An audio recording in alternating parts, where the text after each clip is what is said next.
There we go. All right, our topic tonight is the Six-Day War. And my thesis is, and it's one that you can argue with, and this is one that that all of us are unfortunately far too familiar with, is the Arab-Israeli conflict in general. The Six-Day War is just one of those pieces of it. So I am assuming that lots of people have lots of opinions, and you don't need to wait to the end to express them. Anytime that something occurs to you, whether it's a disagreement, and I have no hard feelings. Nobody has to agree with me. They have a different way of looking at it. Absolutely, go ahead. My thesis is a really simple one. It's the most important event in modern Middle Eastern history. And that is a fairly strong statement. And I think it's accurate. And I think it's the ramifications of the Six-Day War we are watching in the world to this very day. I mean, when we think about the settlements in the West Bank or in Gaza, when we think of the Palestinian refugees, all of that is flowing out of this war, amongst other things. There's a long list of it. But I'm going to start by backing off, and it kind of relates to what Marge and Paul and Jean had been saying. There's almost no time when talking about the Arab-Israeli conflict doesn't seem appropriate, because there's always something going on. And I want to try and say this carefully. You know, those things, I think I don't know what they're called, word paintings or something, where whatever word you used most often is in larger font, and the words that are used least often are in smaller font. Oh, we got Kathy coming.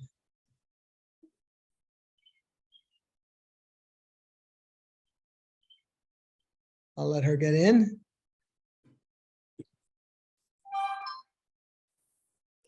Hi, Kathy. And here comes another one. Hi, guys. Hello. Did we always videotape these or tape these? Yeah. We have since I began this project. Yes. Huh. Okay. Yeah, we did not before, but Okay. and I don't do the hello, welcome. Hi, Hi. Hi, ladies and gentlemen. Hello. Well, and I just realized I didn't send my grandson a birthday card, so I'm going to go get an e-card and I'll be right back. You go and do it. You I'm go in and listening. out. Okay. Where we were starting with is, I think that the Six-Day War is the single most important event in the modern Middle Eastern history. I will try and back that up tonight, and anybody who has any other thoughts or opinions, feel free to express them. But I want to back off first and talk about, I was suggesting this word painting. The words used most often are larger font, and the words used least often are smaller. If I were to do a word font from my conscious life, I'm not talking about when I'm 3 and 4 years old, but say 12, and I'm beginning to see what's going on in the world, Arab-Israeli conflict, or some variation of it, would probably be the largest phrase. And I say that not because I think it's the most important event in my life. I don't. Not that I think it's been the most dominant event in my life. I don't. But it's been the most persistent and constant. There are all kinds of other words, Cold War. But for the first 10 or 12 or 15 years of the Cold War, I wasn't really conscious. And then it ends in 1989. Watergate. Wow, okay. Watergate was for 2, 3, 4, 5 years, it dominated the news. But then it goes away, gets revived periodically when we have another scandal and we call it something gate. The Reagan Revolution, it had its period.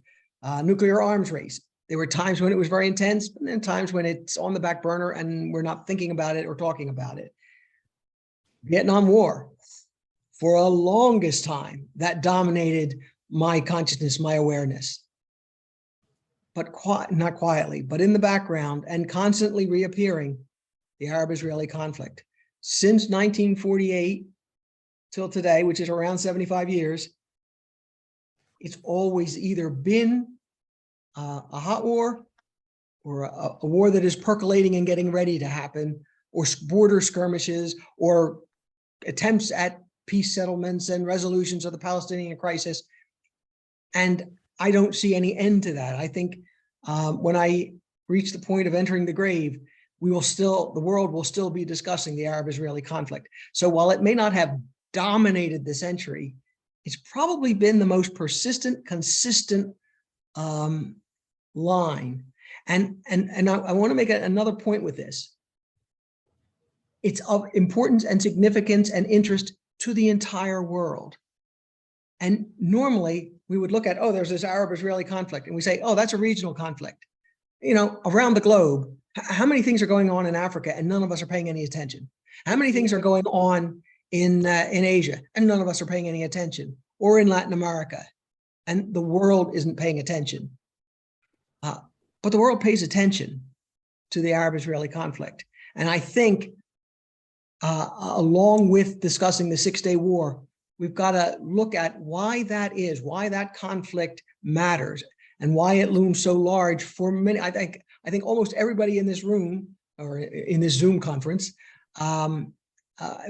it's a topic that you have been dealing with, thinking about, reading about, at moments highly intensely so, at other moments less intensely so, but throughout your lives or throughout your conscious life when you were looking at the world.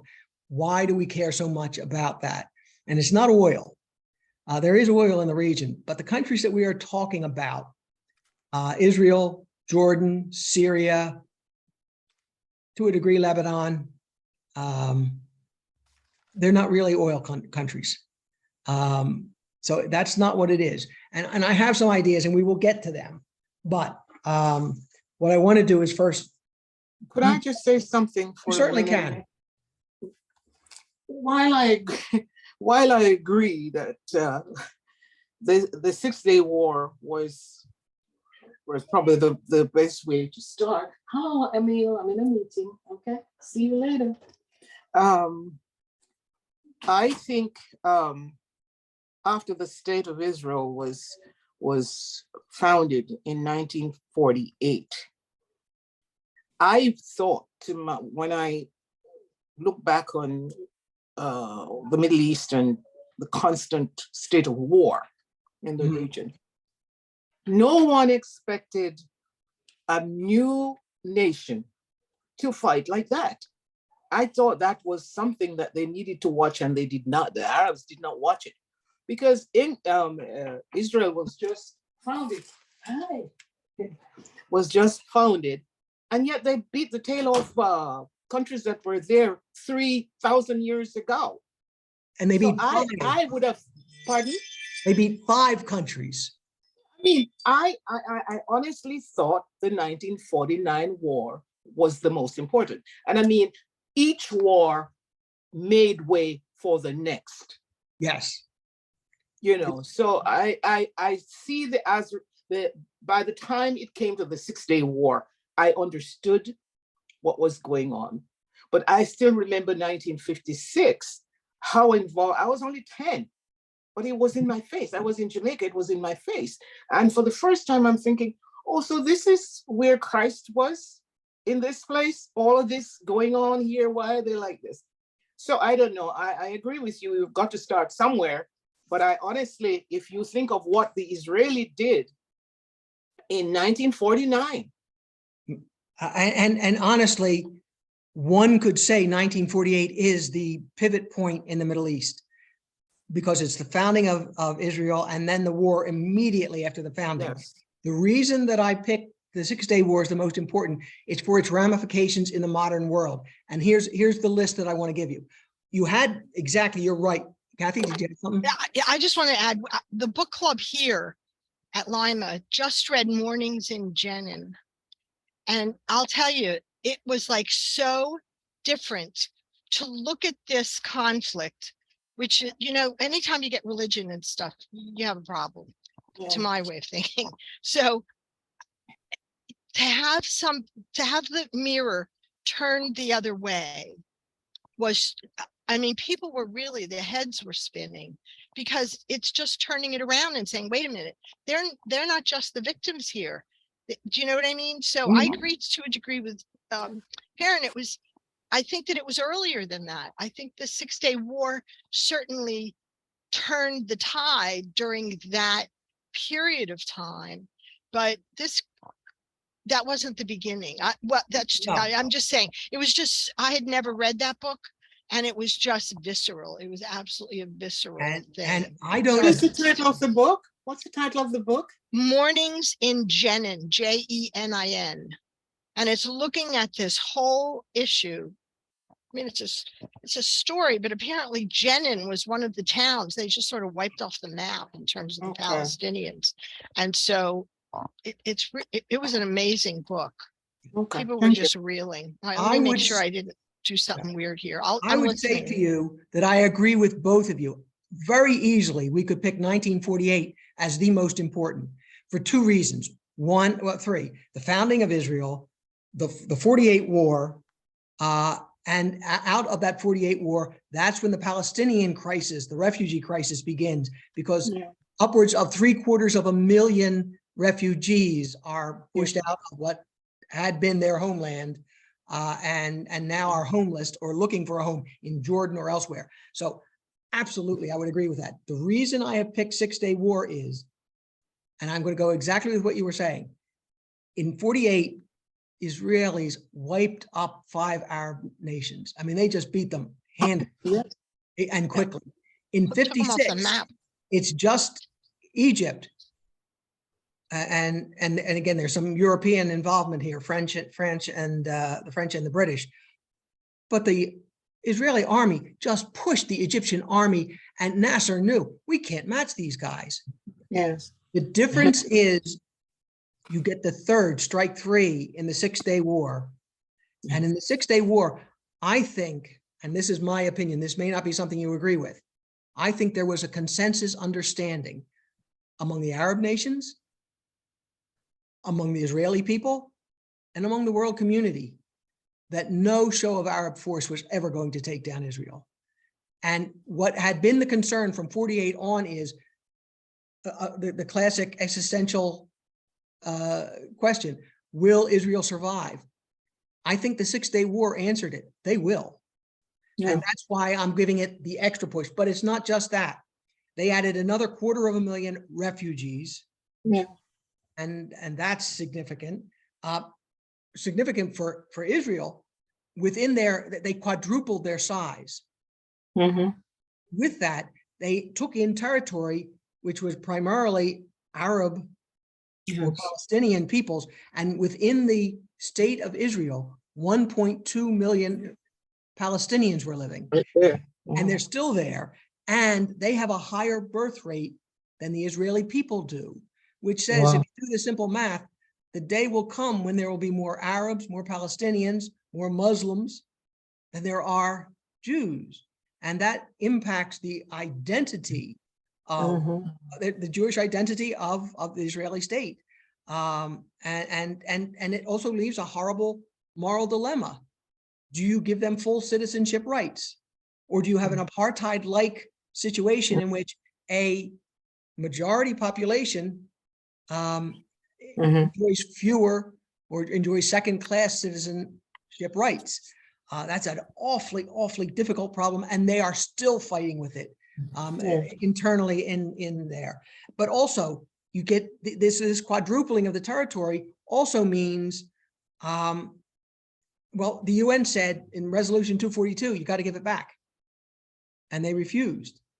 And now, and over the last decades, they've been building settlements there, and almost a very high percentage of the questions or problems or controversies coming out of that region are about Israeli settlements in the West Bank, Israeli settlements in Gaza. And that's an issue that is, again, I'm talking about ramifications we're still having today. That's still there, big time on the plate. But there's another thing. In the both the 48 war and then in the 6-Day War, there were a lot of internecine struggles amongst the Arab countries. The Syrians were accusing the Egyptians of being cowardly and of holding back. And the Syrians were much more radical. Jordan was doing some private negotiation with Israel. They wanted to have at least as amicable a relationship with Israel as they could. And Syria and and Nasser in Egypt did not approve of that. And in the 1920s had been the birth of a pan-Arabic movement, a sense of all Arab nations should be united. And one of the things that united them was their hatred for Israel, that Israel did not deserve to exist, that it ought to be erased from the map. By the end of the Six-Day War, Arab unity had crumbled. Now, in and of itself, we could say, well, what importance is that? It's important because the anti-Israeli feelings didn't disappear. They went somewhere else. They went to Hezbollah. They went to Hamas. They went to Al-Qaeda. They went to jihadist groups who were motivated by a religious zealotry. And I think Kathy was saying earlier, when religion gets into these questions, the complications and difficulties that arise are almost insoluble. I think that's a direct result of the Six-Day War. And so, wow. I mean, terrorism was born, really. Yeah, I do believe that. Well, I mean, terrorism is in the eyes of the observer. Terrorism had existed before. I mean, I think the bombing of the King David Hotel was an act of terrorism. But the modern Middle Eastern terrorist movement, yes, I think is. I mean, and you had Yasser Arafat. It was called a terrorist organization. Yep. You know, up until today. That's what I meant when I said it was born. Not that it never occurred before. It occurred. You'll always have this sort of thing happening. I mean, Samson was a terrorist. He pulled down the. Yes. That was an act of terrorism, of terror. But the fact that the PLO leader Arafat is the leader of a so-called terrorist organization, is what it was called. Yes, and I really think that while we can't say terrorism was born out of the Six-Day War, it replaced pan-Arabism as the way to deal with the problem of Israel as far as Arab or Muslim peoples were concerned, or those who were zealously anti-Israel. And that has changed the world enormously. We know it here because it doesn't just put its tentacles into the Middle East. We have 9/11, and there are events around the world where we can see what these groups have been capable of. And I'm going to give you one more, and it's one that I want to spend a little time on later, but I think is one of the most important factors in here. At the end of the Six-Day War, Israel controlled the water of the region. Yes. And in this world, we ignore the importance of water because it sounds like a boring topic. You want to be a viable country, you better have a water source that you can control. The sea, yeah, And access. in this area with Jordan and Syria and Egypt, the most important, well, Egypt has the Nile, but if we're talking about the other Middle Eastern countries, the Jordan River Basin, which flows into the Sea of Galilee, that is the key water source. Israelis controlled a minor percentage of it before the war. They controlled the whole thing after the war. And never underestimate the importance of that. As a matter of fact, I'm going to give you another one of my theses. I think that's the major cause of the Six-Day War. It's not simply, are there other factors? Of course, Arab antipathy for the state of Israel, all kinds of other reasons in there. But I think the most important trigger was they were both the Arab nations and Israel were trying to gain control of the water source, and Israel was more successful at it than the Arab nations were. I think that's what's going to be the last world war will be about water. Yep. But when I was growing up, and one of the things in this whole project that I have been doing is not just talking about things that I remember, but talking about things I didn't know were going on. When I read about the Six-Day War, when I saw it on television, he said water. Nobody mentioned water. Yeah. Yet it's a seminal. It is so important. And, you know, we could go around the globe.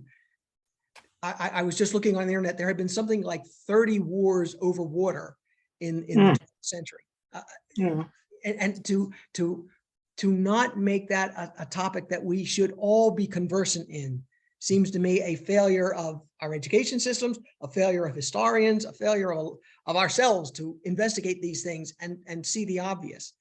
But Israel will control the Golan Heights and the West Bank, plus the Sea of Galilee is in their borders. That's control of the water system. The That- Gulf of Aqaba and the Suez. Yes, that's true. Oh my gosh. And again, I don't want to make too much of it, but I didn't know this until I did this reading for this. And I feel embarrassed. Why didn't I know that? Shouldn't that have been obvious? And the failure isn't just mine. It's because it's not what was presented. The easy stuff to talk about is the enmity and antipathy that Arabs felt towards Jews and vice versa. And again, whatever politics, whatever political positions you take on those is irrelevant to me. To think that that's all that this was about. And I think borders it. And the last factor is another one we don't talk about. Right at this time, Israel was moving very rapidly towards becoming a nuclear nation, a nuclear power.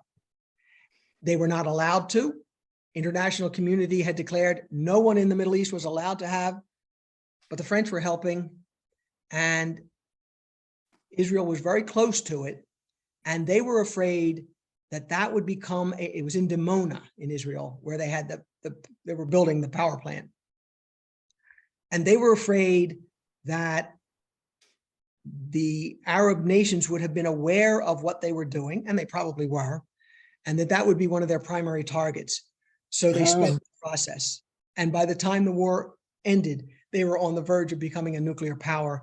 And it's not that the 6-Day War made them a nuclear power, but it sped up the process. And once it did, I'm going to go back to where I started. In some respects, Israel regarded itself, the Arab nations regarded Israel, and the world regarded Israel as damn near invincible in terms of any attempt at military action to bring them down. And that is why I went and said, 48 is really the pivot year. But 67 is the year where so many factors came into play that it changed the landscape so very much that and it's an arguable thing. The minute you said 1948, I said, yeah, you're right. The foundation, if you don't have a foundation of Israel, none of this happens. But whatever was going on between 48 and 67, world after 67 was a new world. And I think that's really, and I'm doing this narcissistically from a viewpoint of what happened in my lifetime.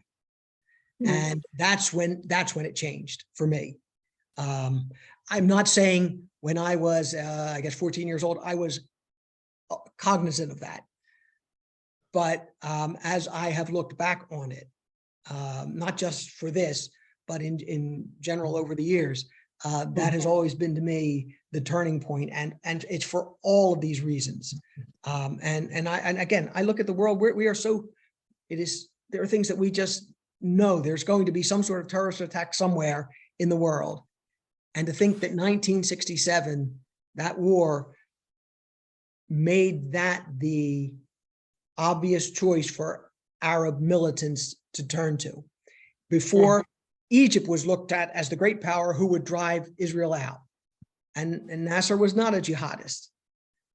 But when the Arab governments, I think the Arab nations essentially recognized they can't take Israel down, the jihadists and zealots said, well, we'll form our own group and we will take care of Israel, and we will take them down. Even if it takes 5 decades, 6 decades, 2 centuries. Zealotry is hard to turn off that spigot once it's flowing. for all of those reasons, I have picked, not just because I picked it, I couldn't pick 48 and say, this is about my lifetime. I was born in 53. 67, I can. And so more specifically, I chose that. It's But I also natural think it's true. selection. Yeah. Yes. But it's funny, I distinctly remember 1956. I was only 10, but it was in our newspapers there, and my father made me read it. I didn't even know the name Suez Canal before then, so it's kind of like something that has, the Middle Eastern conflicts is like a living thing to me. Every time I read about it, it's like it's a living thing, and it's never going to end. I don't see how it's going to end. Where were you living in 67? Were you in? In 67, I had just gotten to Scotland when the 6-Day War happened. But in 56, I was in Jamaica. I was in elementary school. Okay. Again, that's part of one of the things I want us to think about as we go on here, is that if you're living in Scotland, or if you're living in Jamaica, or if you're living in Philadelphia, or if you're living in whatever part of the world, you're watching this conflict. And Yes. I think that's, and again, we could point out there's lots of regional conflicts going around the globe, and I've never heard of them. And if somebody mentioned it to me, Rosanna, what's the group that wants to get independence in Spain? I'm blanking. The Basque. Basques. Separatist. Yeah, the separatists. Yeah. I grew up in I have since being married to Rosanna, and things that we have read together and talked about together. I have learned a lot about it, but I will tell you, absolutely, growing up, it never got a one-sentence mention in any book or from any teacher that I had. It's a major conflict. I'll tell you though, in 68, it was right after the 6-Day War.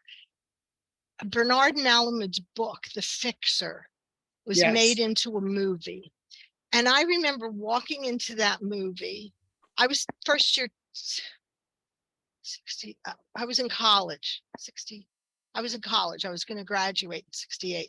And I remember walking into that movie with a colleague of mine from one of my classmates and thinking, boy, the Israelis just like plowed over like, what are they doing?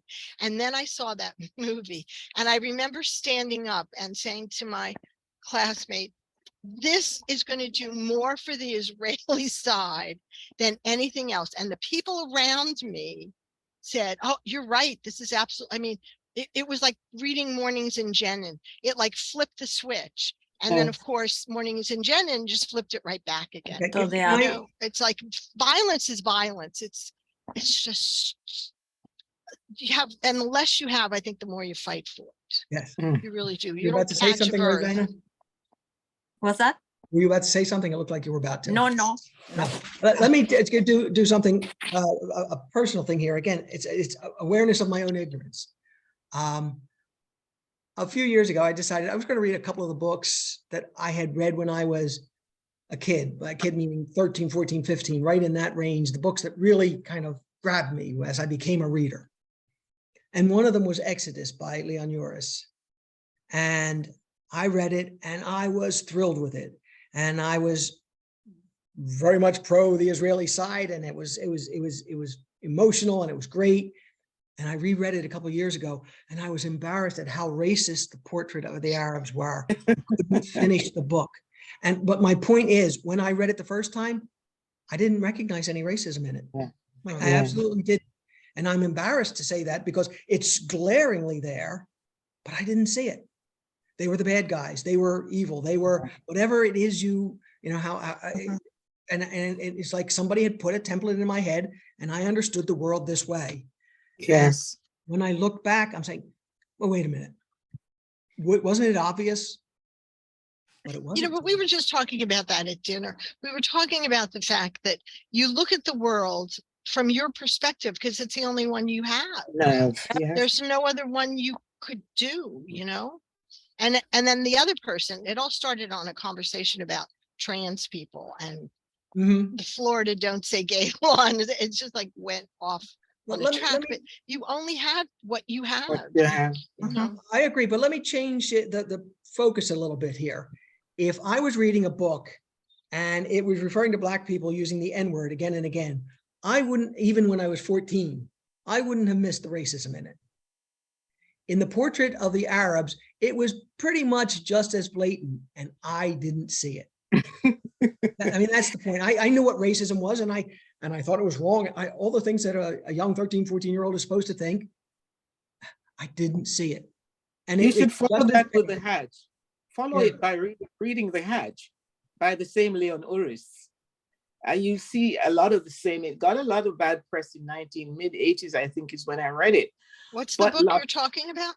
The Hajj, H-A-J, by the Oh, late okay. the same one who wrote the Exodus. Okay. It got a lot of bad press, but a lot of people bought it because I bought it and I enjoyed it, and it went into a second printing. So although it got a lot of bad press, for Is that the one same- about the Hajj, like going to Mecca thing? No. Oh, It okay. was the conflict. It Oh, was okay. the Israeli-Arab conflict, the 1920s to the 1950s. Really, that's the span of it. But like Michael said, some of the racism is so blatant. It is. It's And I'm not mad at Leon Uris. I'm mad at No. myself. Why couldn't I see that? But I did. And again, that's the point. All right, where I'm going to move to now is just take on what happened in the 6-Day War. And I will tell you up front, I don't have any interest in military history. So this is not, they outflanked them here. I don't care about that stuff. I'm not interested. And if you gave me the book to read, I'd fall asleep. So very, very quickly, I'm going to summarize and somewhat with numbers. The war began June 5th, and it goes June 5th to June 10th. June 5th begins with a preemptive strike by the Israelis against the Egyptian Air Force. And they wipe out something like 2/3 of the Egyptian Air Force. If I was to try and give you an equivalent of what that event was, it's Pearl Harbor. Like the The Blitz. Japanese were trying to do is destroy our Navy and its capabilities, especially our aircraft carriers, and therefore make it impossible for us to respond to a naval battle with them. Well, that first strike, and it's a two-pronged strike. First, it's the Air Force, the Israeli Air Force, basically wiping out the Egyptian Air Force, and then the ground force moving into Sinai, and in one day pushing the Egyptian army out of the Sinai Peninsula. And if I wanted to give you another analogy for that, different scale, obviously, it's how the Nazis went through France. Beginning of World War II.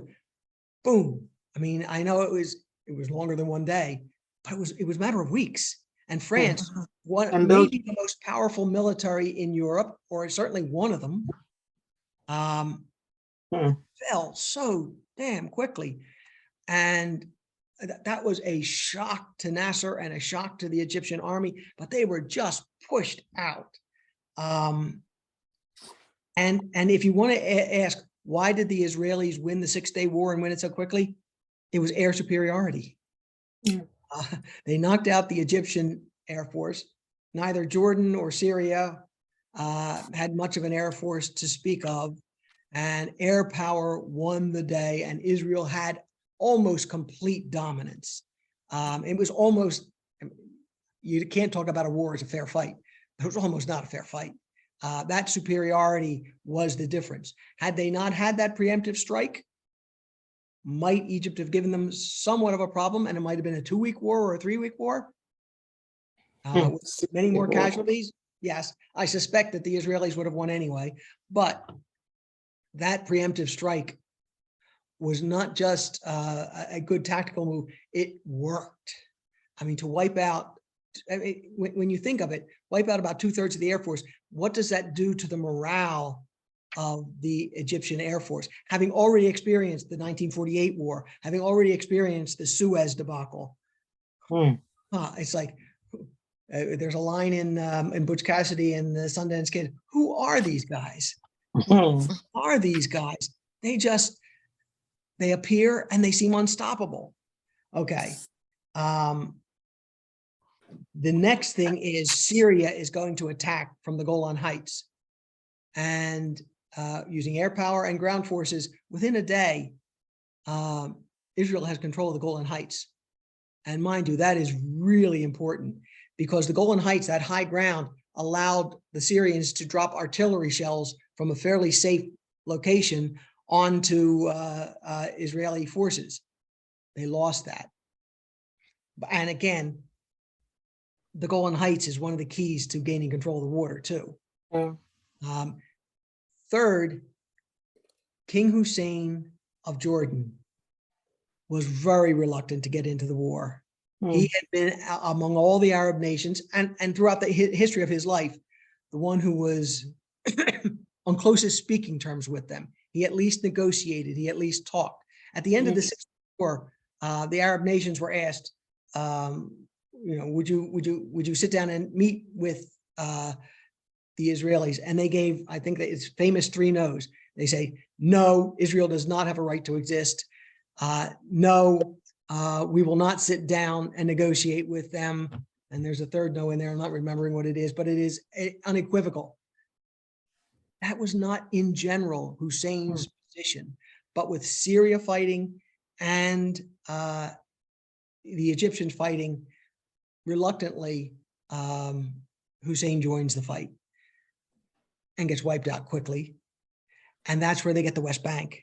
West Bank. Between the West Bank and the Golan Heights, that is control of the water.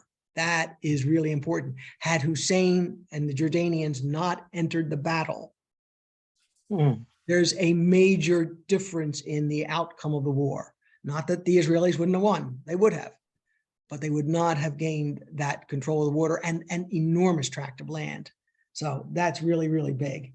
And I just want to talk in terms of numbers.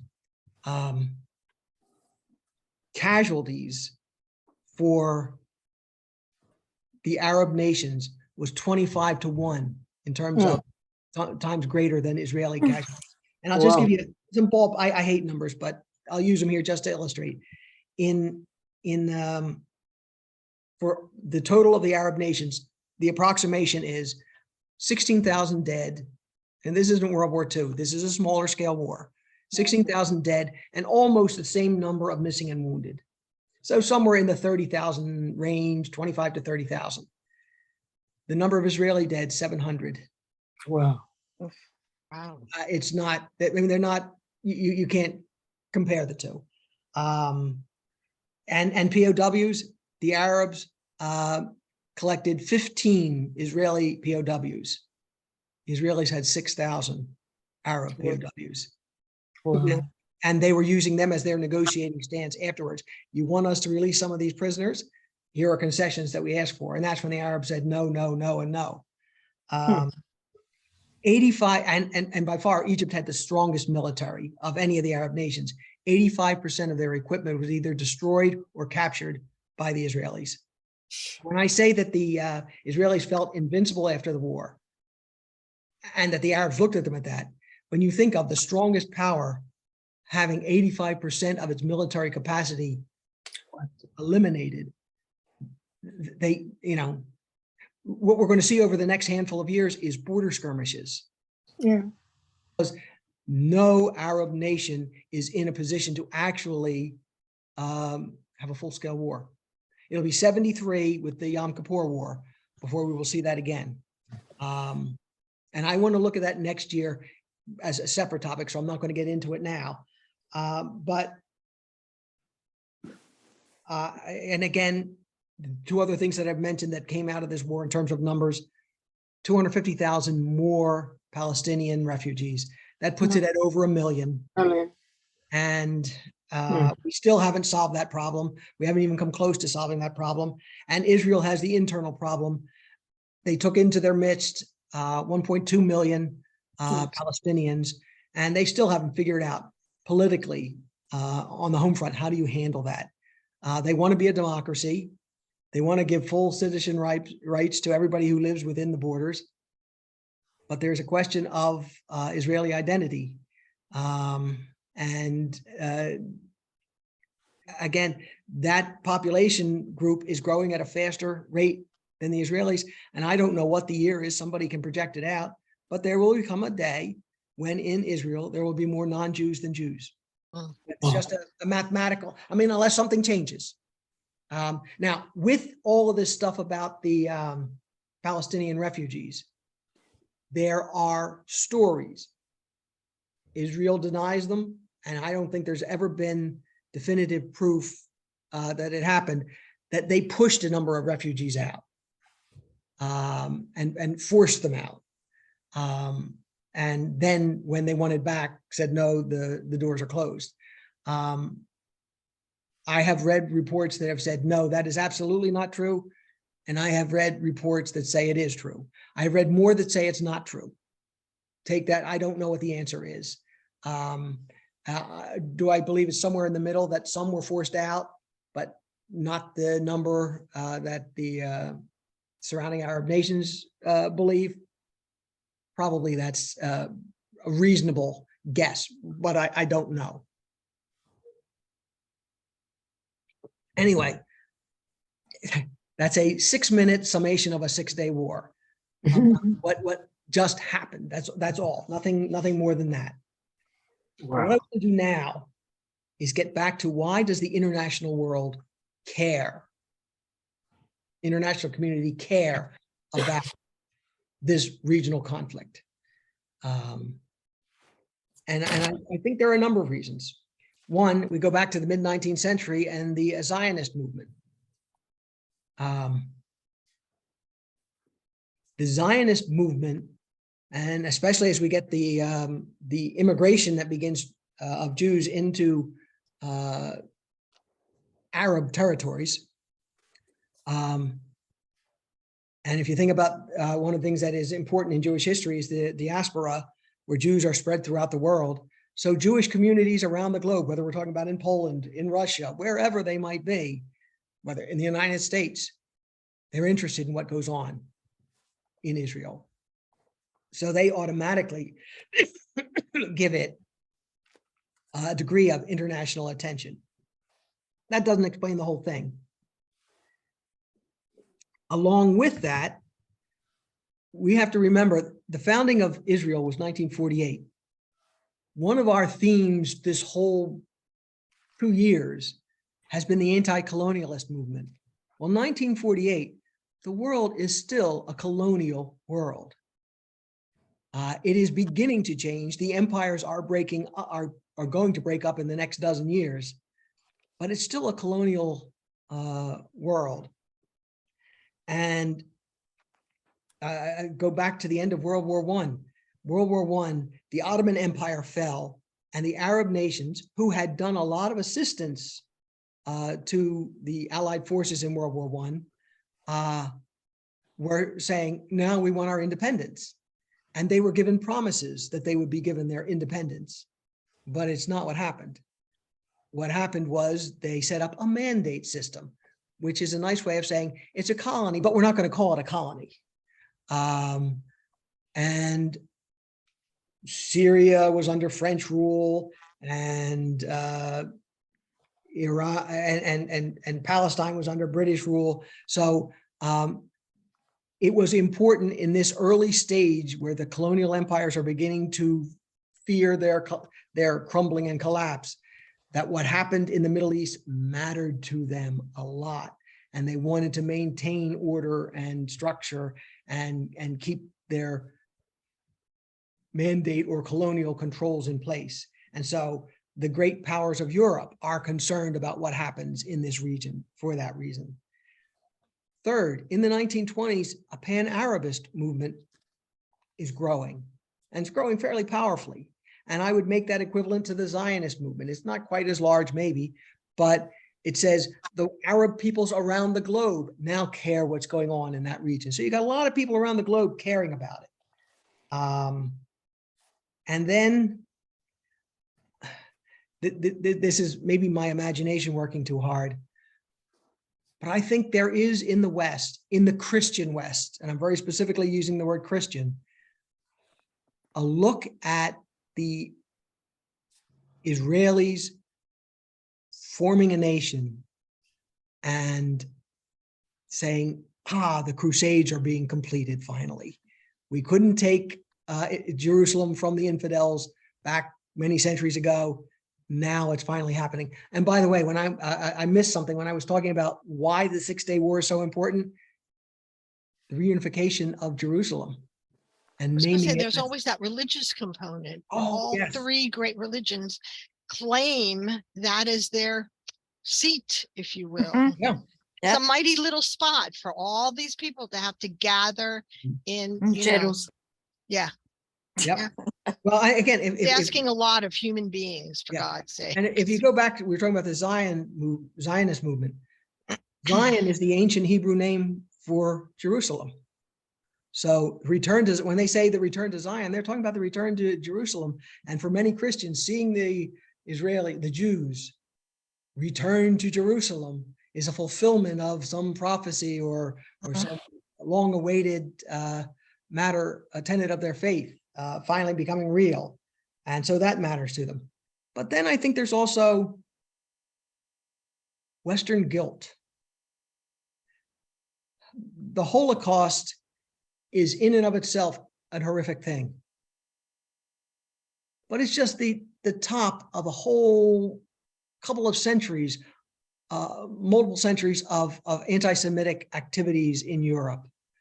And, you know, whether we go to the Dreyfus Affair or again, the stories are many, and they're awful, and they're continuous.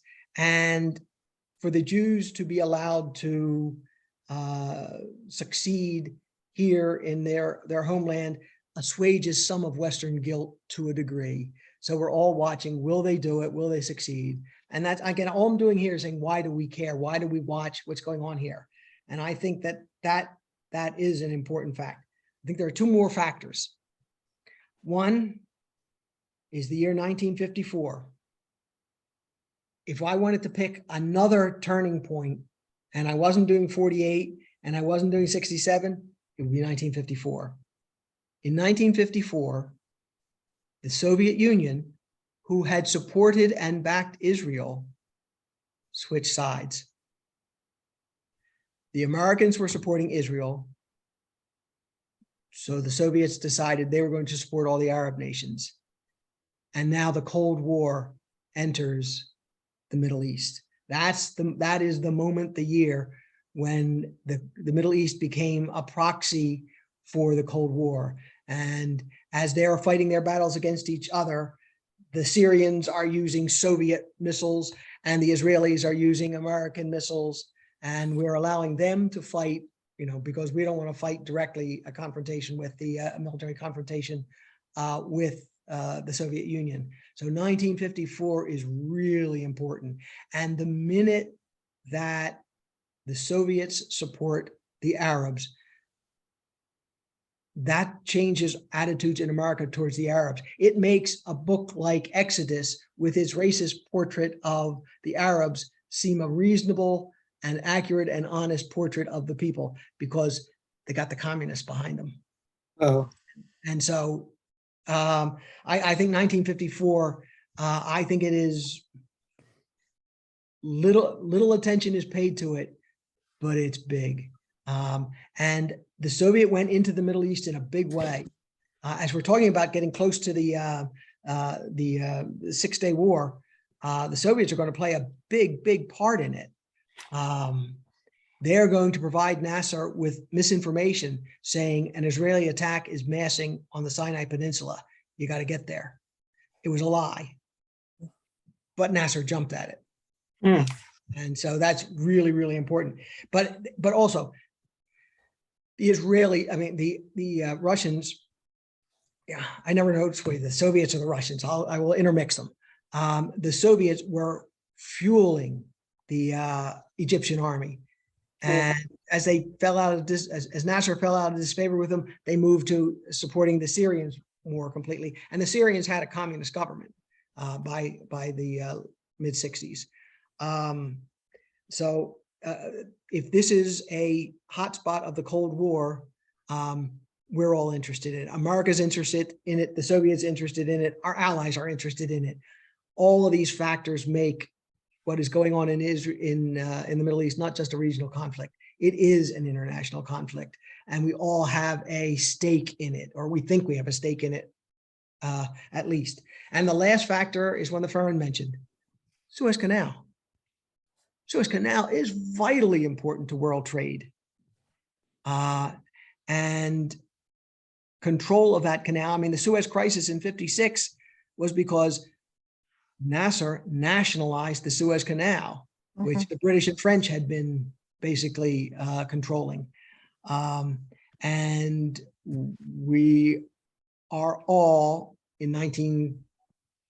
from 1956 on through 67, concerned about who controls the Suez Canal. Will it remain open to all ships from all countries?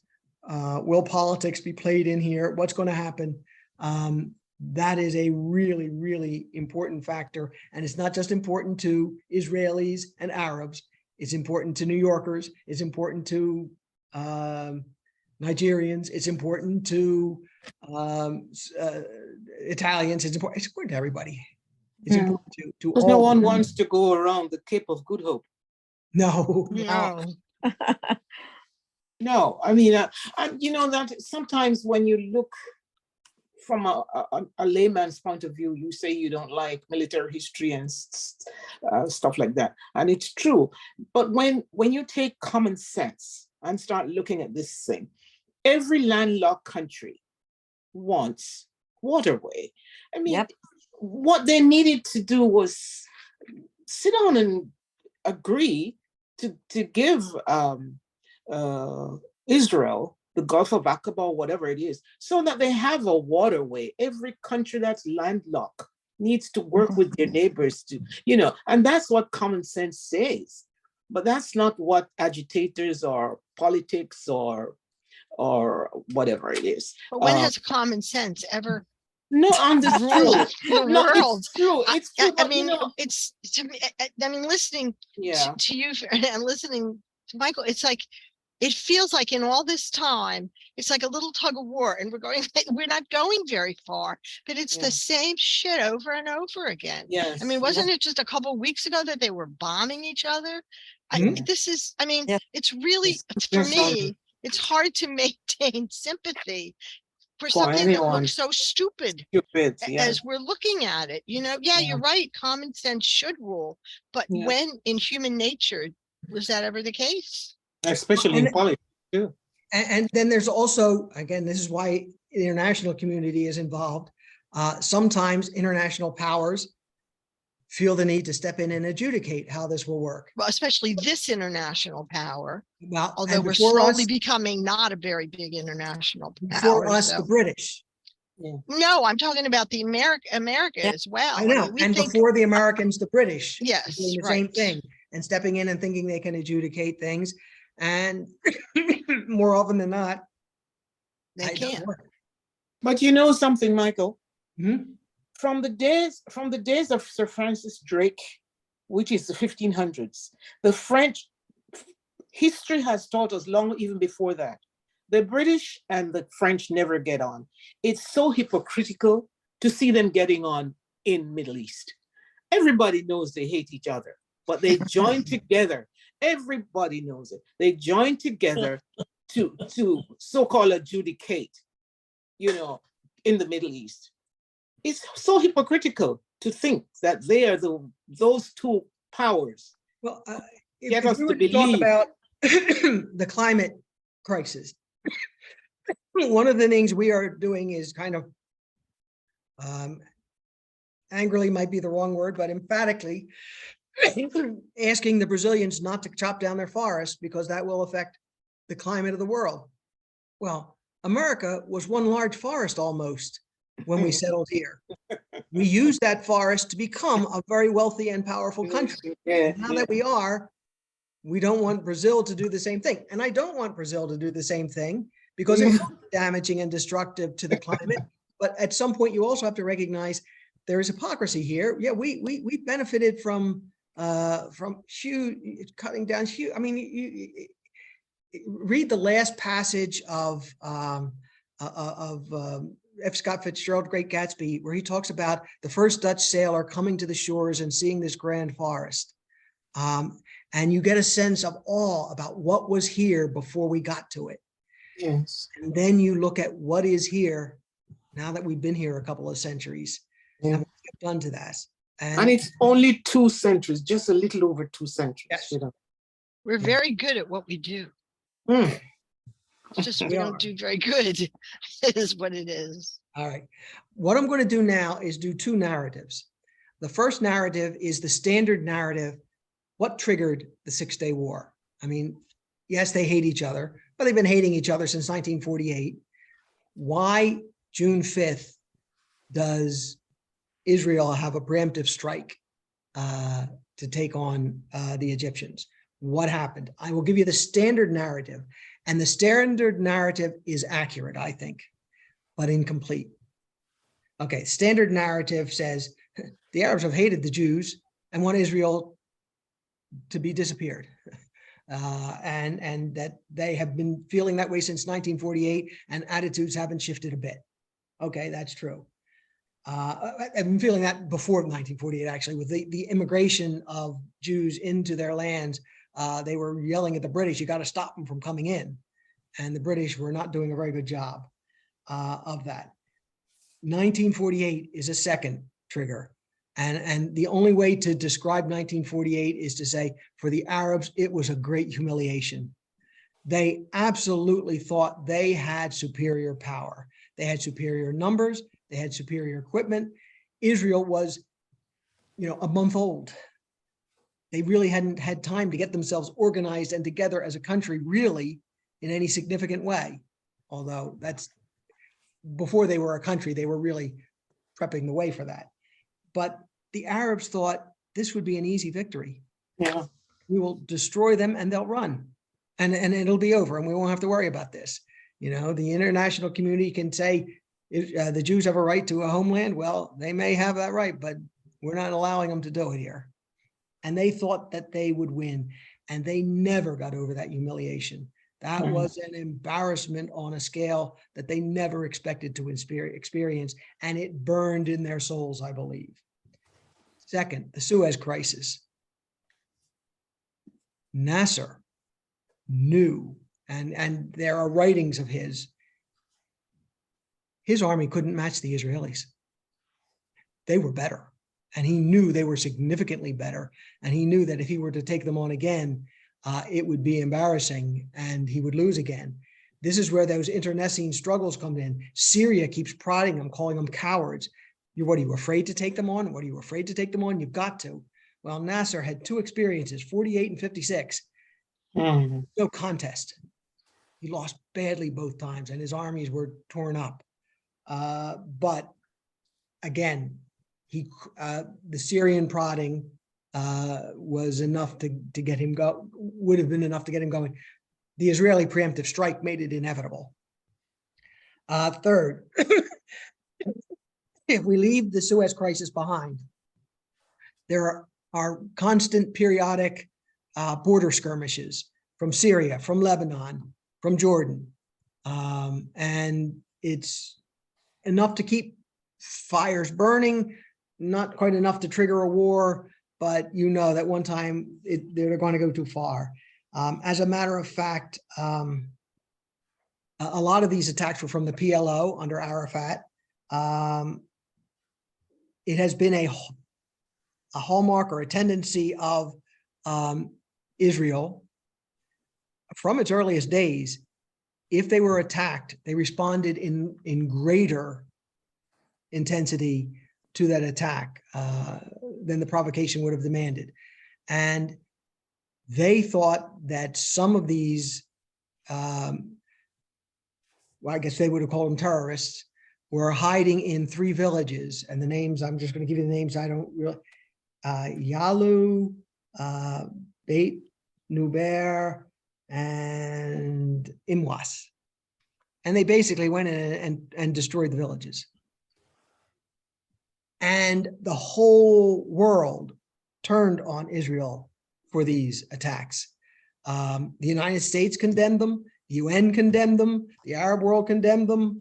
it was overkill. And that's an ugly pun, I guess. I don't mean it as a pun, but they responded too strongly to what the provocation was. Then there's that Soviet misinformation, which means now Nasser, he's got to be ready now because he's being told the Israelis are ready to attack. After the Suez Canal crisis, the UN put forces, peacekeeping forces, in the Sinai Peninsula. Nasser expelled them. Big mistake. But he expelled them, and it's Egyptian territory. They had to leave, and they did. And then he brought his army, started massing his army to the Sinai Peninsula. But the big one, the big trigger from Nasser is he closed the Straits of Tiran, which would have given Israel that waterway that you were talking about, Farhan. By closing that, that would just destroy Israel's economic viability. And Israel determined that that was an act of war, closing the Straits of Tiran. And that's what led to the preemptive strike. Yeah. And that's the story of how the Six-Day War began. That's the standard story, and everything in there I think is relatively accurate. I mean, it's always hard to get all the facts right, but the main facts, the main ladder steps are accurate to it. What it misses is the war on water. And again, this is a very complicated story, as most stories are. And so we oversimplify them, and I will here. But just to state the obvious, water is essential. There is no country that is viable without a fresh, clean water source. Mhm. And if you, again, I almost feel like I'm giving a freshman high school science lesson here. 97% of the earth is covered by water, but most of it's salt water. About 25% of that is fresh water. About Yeah, a but we're third- working on getting rid of that Yes. And about a third of soon. we're doing it. A third of that is really accessible because the bulk of it, 2/3, is glaciers. Ah, Happy Earth Day, guys. Yeah. We are working. Saturday, yeah. No, it's today. Is it today? I thought it Mhm. was- Saturday, Oh, we're right. doing a big thing. The library's participating But in it today. today's the Yeah, anniversary of Earth Day. yes, it is. Yeah. At any rate, and of that 1/3, 66% evaporates. So you don't get to use it. So really viable water sources are limited and valuable. Okay, the water source for this region is basically the Jordan River system and its drainage basin, and it empties into the Sea of Galilee. Plus there are aquifers. Aquifers are underground water, lakes, essentially. Rainwater that seeps through the cracks and forms these underground lakes. Most of these aquifers are in Palestinian or Arab territory. The Arabs control the whole length of the Jordan River, and the Israelis have the Sea of Galilee, but it's only like a couple of miles from its borders. So they control it, but it's from the Golan Heights, you can shoot down into the Sea of Galilee. Okay. There's a quote, I think I have it written down here, so I'm going to read it. The Prime Minister of Israel was a man named Levi Eshkol. He says, without control over the water sources, we cannot realize the Zionist dream. Water is the basis for Jewish existence in Israel.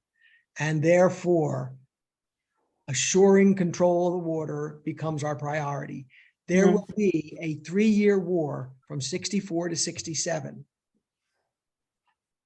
over control of this water. Now, it won't be military battles. It'll be sabotage attacks and that sort of thing. But the Israeli government puts together a project called the National Water Carrier Project, which is to basically build the infrastructure for siphoning off water from the Sea of Galilee. This will limit waters to the Arab neighbors.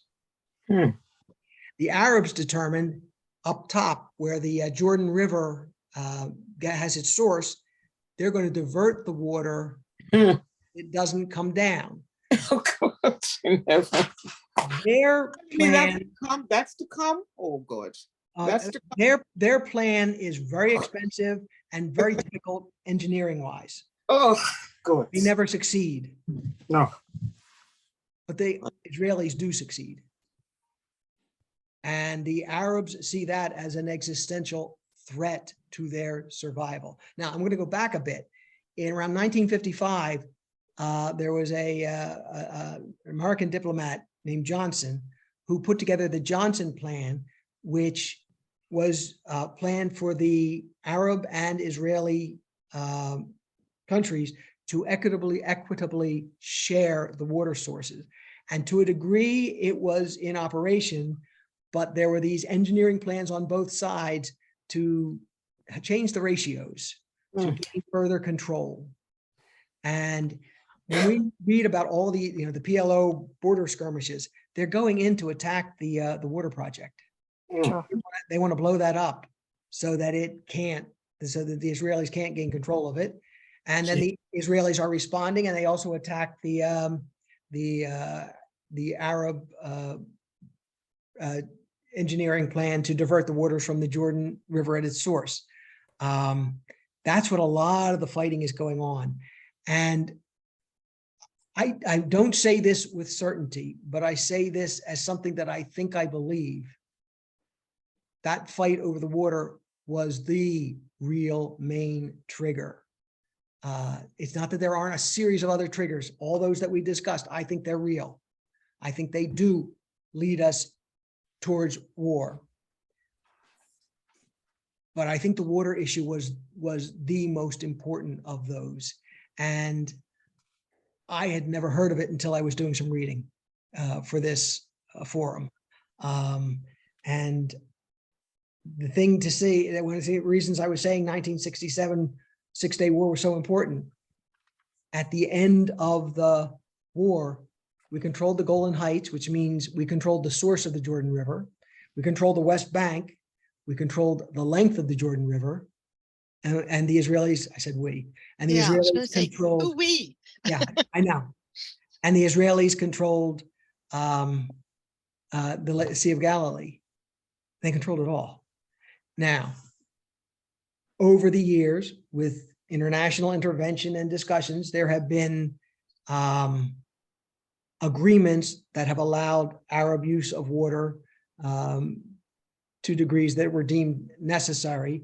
And it has not been used as cruelly as it could have been. As a matter of fact, I think to some degree we can say that the common sense you were asking for was in effect, that Israel made sure they had enough water for themselves, and that the Arabs could have water at the necessary levels for their existence. So something good has come out of those kinds of negotiations.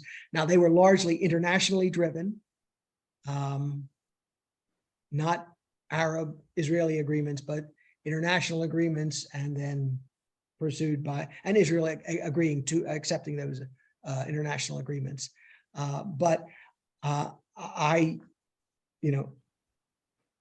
when we were talking about Stokely Carmichael, I said the story of Buddy Lowndes was the story that rocked me because I'd never heard it.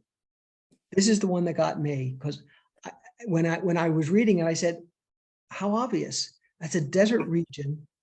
One of the most valuable assets that you can have is water. Yeah. And one of the reasons that the Arabs were afraid of Israeli control is exactly what happened. That Israel would use that water to irrigate the Negev desert and make it fertile. And they have. They've succeeded. But in the book, The Mornings in Jenin, which is like historical fiction, one of the points, again, from the Palestinian point of view, was that they had been planting in the desert and being rather successful at it for hundreds of years. But the Israelis made it sound like they invented the wheel. And so, there was a lot of animosity around that too. Yeah, but I would also say, there was a campaign for decades before Israel became a state, became a nation.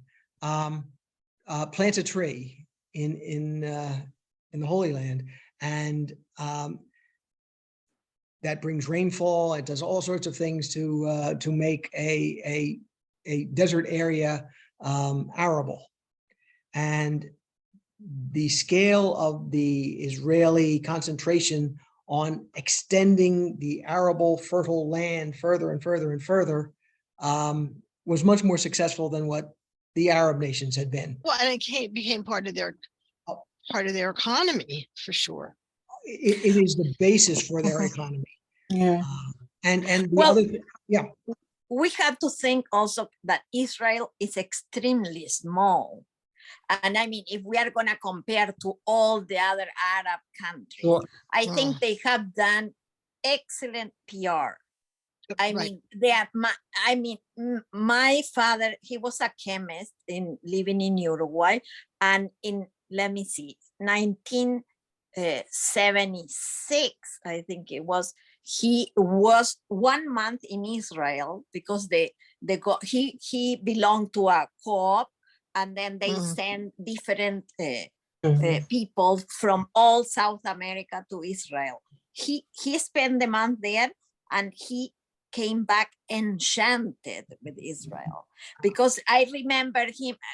I was 13 years old. I remember all the stories that even the airport, they planted things in between the runways from the airport, and that my father was always like, they made from the desert a farm. And like what you said, that they make it, everybody believe that they invented the wheel, but I think they did a fantastic job in selling that to the whole world. That, oh, look what we can do. So why aren't you gonna give us more land? We need let more me land. make it personal. They sold it to me. The story of Israel that I have grown up with and have believed all my life was the story that the Israelis wanted me to hear. Again, I've said this before. When I was going to school in America, I was taught that the British Empire was the greatest empire in the world, not because they were the most powerful, but because they were the most benign, but because they brought culture and education, and I never heard any of the bad stories because they weren't what we were told. Yeah. And if they were at war with some colonial people, the colonial peoples like the Mau Maus in Kenya were the evil ones. And that's what I was taught. And that's the way I looked at the world. Well, look at, I mean, you were part of the system, Michael, and I was. The American educational system is like based on revisionist history. We just make it up to make ourselves look good. Seriously, it's unbelievable. As you're talking, I looked it up. I was thinking of the book by Heather McGhee, The Sum of Us. Let me see. And it's about racism in America, which is sort of tangential to a degree here, but it's like, what would you do, even if you hurt yourself? You'd rather put those people down than do good for everybody.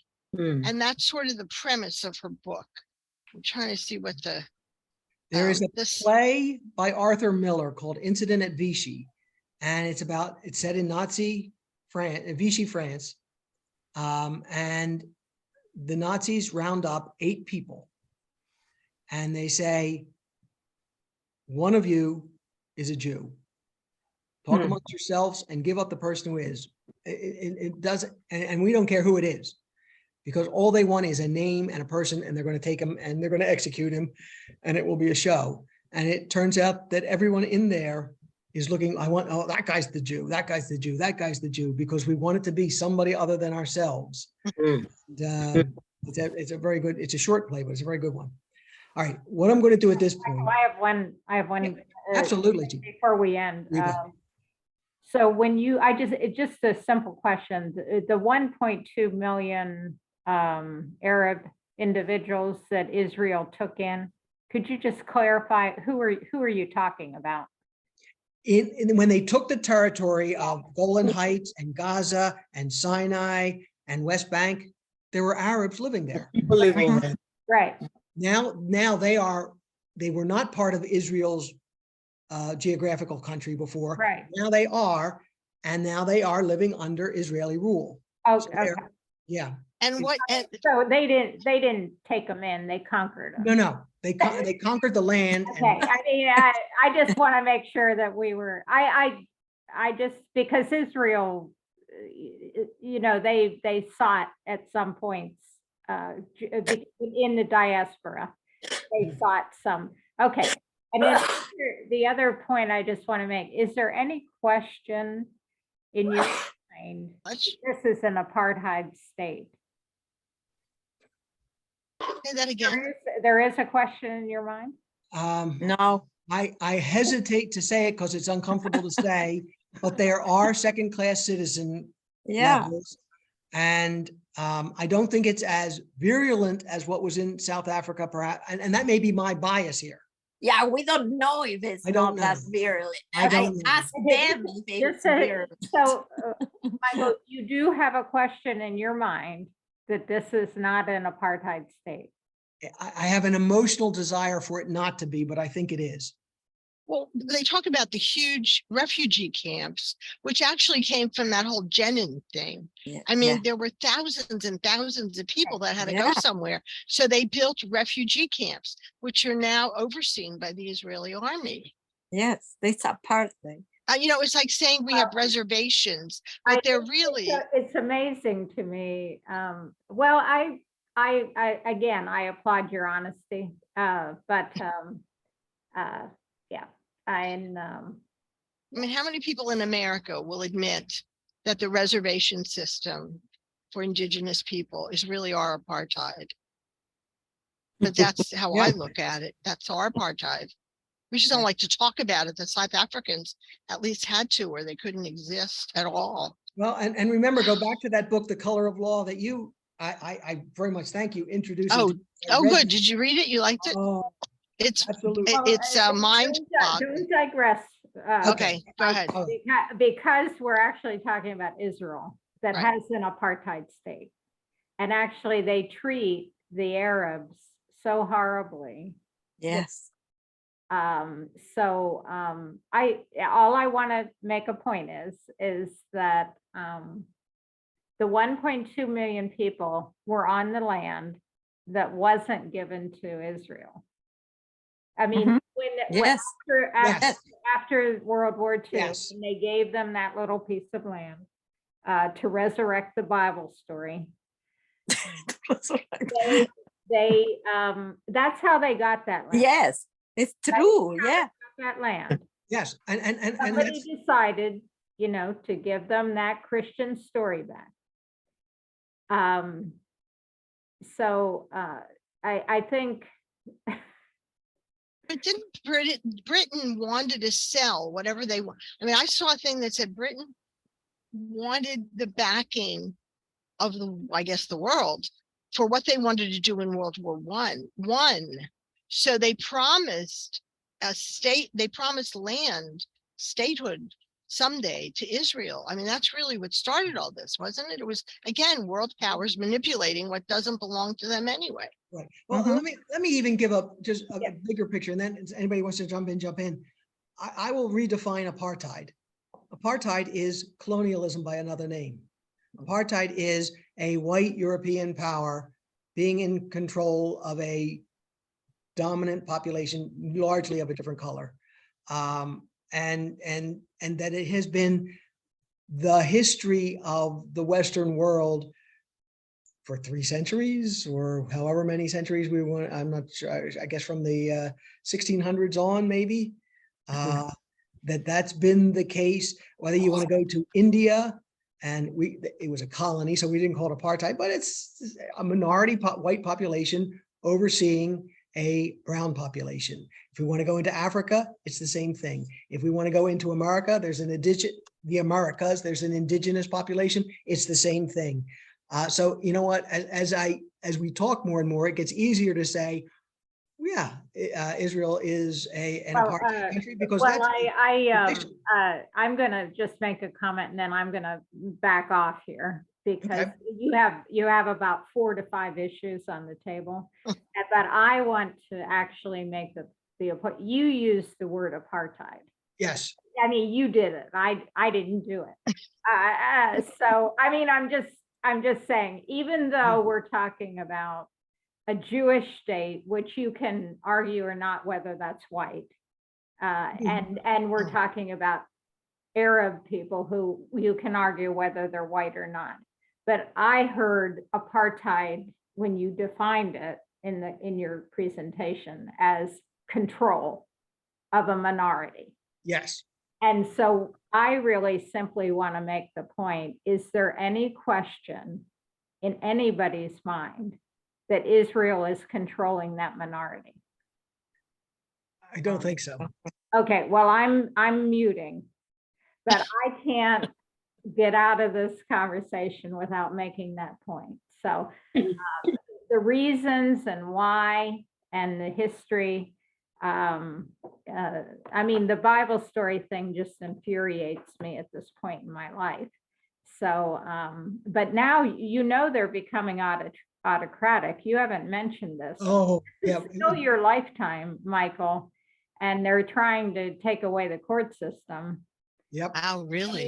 you didn't, I mean, I don't want to sound critical, but, you know, I mean, this is a very complicated, I do appreciate how you mentioned the intersection of all this. The water didn't even quite occur to me, but that was part of it, even in the sort of biblical story.